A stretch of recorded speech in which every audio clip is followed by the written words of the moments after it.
you listened to all of Andrew Berry today. What stood out to you?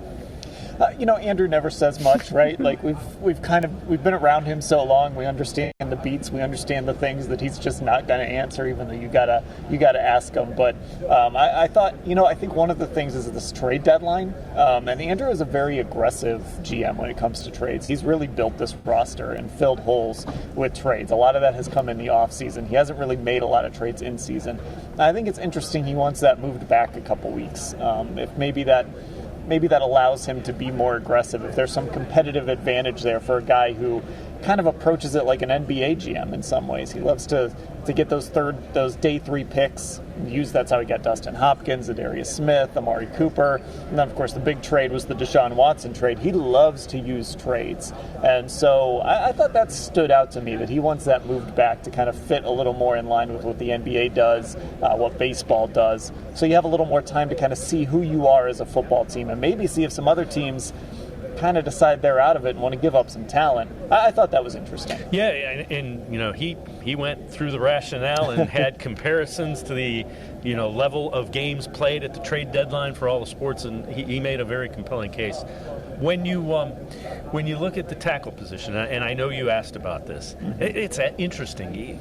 You've got 3 guys that have started in the NFL and project to be starters in DeJuan Jones, Jedrick Wills, and Jack Conklin. Conklin's been beat up. Yeah, and Andrew said it's a good problem to have, right? Which he's not wrong. We saw that with the injuries this year. Anybody can get hurt at any time. You got to have tackles. But I think this is a really interesting scenario because you have 3 tackles who are going to expect to start. Jack Conklin's not here to be a backup. DeJuan Jones got that taste of starting last year, and he's good enough to do it. So he's going to want to start. And Jed Wills playing on his 5th-year option. You got to have an answer on him this year, and he's going to want to start.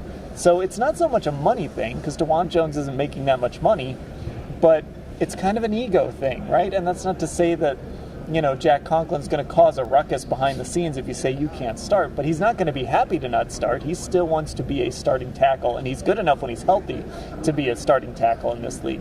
So that's really going to be, we're going to have to ask Kevin about that really tomorrow, because that's going to be something Kevin has to manage if they have all 3 of these players healthy and on the roster. Somebody's going to be unhappy. The other thing that was interesting, shortly after that, somebody asked him about just the value they place on offensive linemen, and he said we're always going to put a value on them. Yeah, he wants to build in the trenches, and that's something that comes from Philly. That's something that Howie Roseman loves to build in the trenches, and that's something that Andrew has always been a proponent of. They want to have a strong offensive line, and think about some of his first moves, right? His first draft pick was Jedrick Wills. Signed Jack Conklin in free agency. He extended Joel Bitonio and Wyatt Teller. I believe that was in 2021.